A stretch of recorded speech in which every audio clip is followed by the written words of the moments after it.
Alright, so we're going to be talking about the KP540 today. This is the old style Ventrac Power Rake. You can see here I have a motor mounted on top, allows you to control it from the seat. We're going to be taking that off today. I've got a wear item that I need to replace. It's more likely my fault for not welding it straight, but we're going to take it completely apart. I'm going to show you all the pieces I had to fabricate, how it operates, and I'm going to show you the way you can do it manually in case this happens on the job site. A lot of different ways to do this modification. It's just one of many. This is hydraulically driven. You can drive it electrically, I'm sure. All right, so the first thing we want to do is use the motor to run the shaft all the way out as far as we can. That way we don't have to manually do it, because these nuts are down inside here and the shaft has to come out from the top side.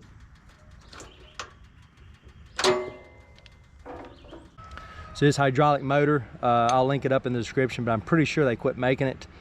I'll give you the specs on it anyway, and that way you can see the flow on it. That's really all you need.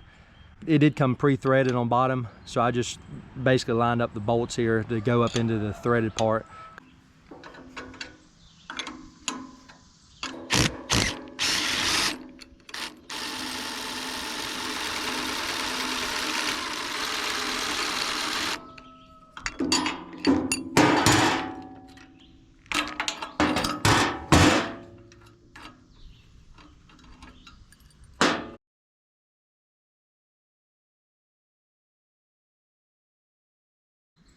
All right, so once you get these 4 bolts out, this motor's ready to come off. I don't even worry about tightening the Allen heads down. A lot of times it's stuck on there pretty good, so a few taps with a rubber mallet get it right off.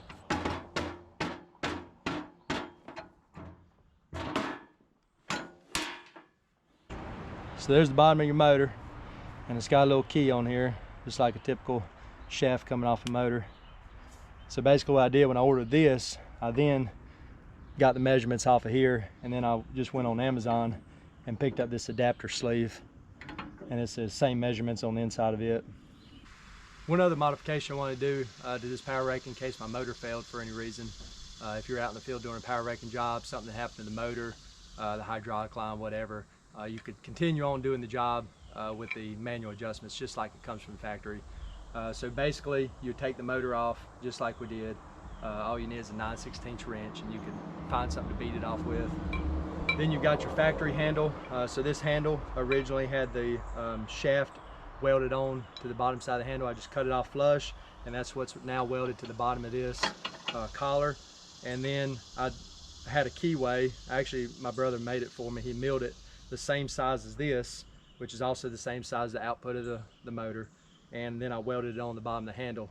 So once you get this motor off, you basically just stick the handle in there just like that, and you're back to your manual adjustments. So just in case, never have used it. This motor has been working fantastic since I put it on. So I've had no issues with it, but you never know. So I just take this with me whenever I go.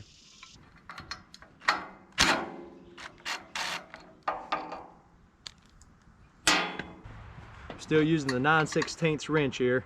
I try to keep everything the same. That way you don't have a bunch of wrenches out here.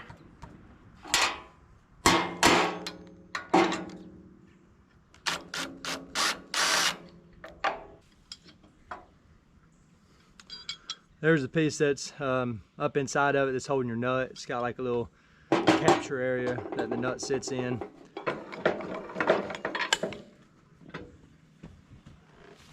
All right, there's the nut that we're after. So there's your new nut. It's the biggest one Tractor Supply carries. If I can get a picture of it, I'll put it up. It just drops down inside of there, and then you basically have to just put it back together just like it came apart. Pretty straightforward. That's how your plate orients. So this is 2 separate plates in there. Comes apart like that. So in case you drop it and it comes off, that's how it sits.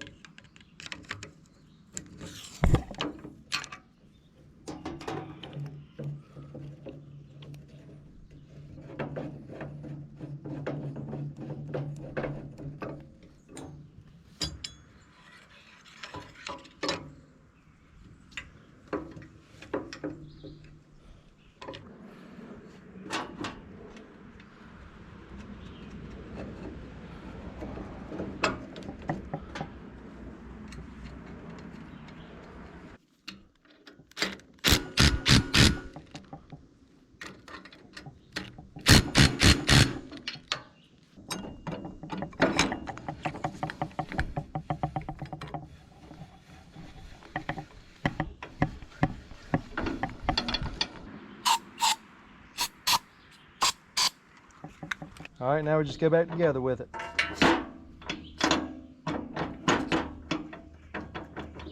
That's a lot better.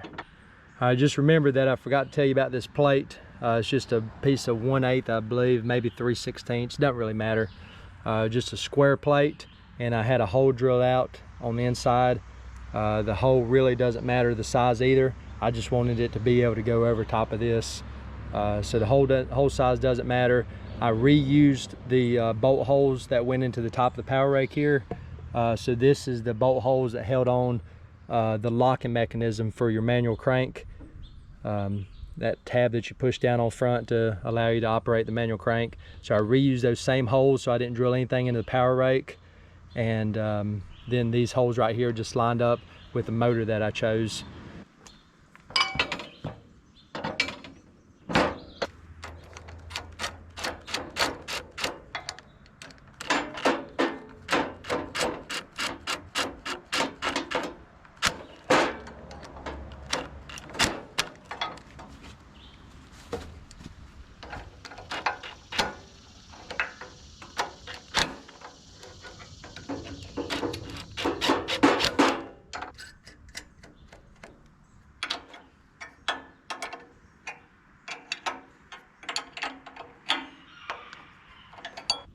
All right, these hoses are 53 inches long if you count the fitting and everything.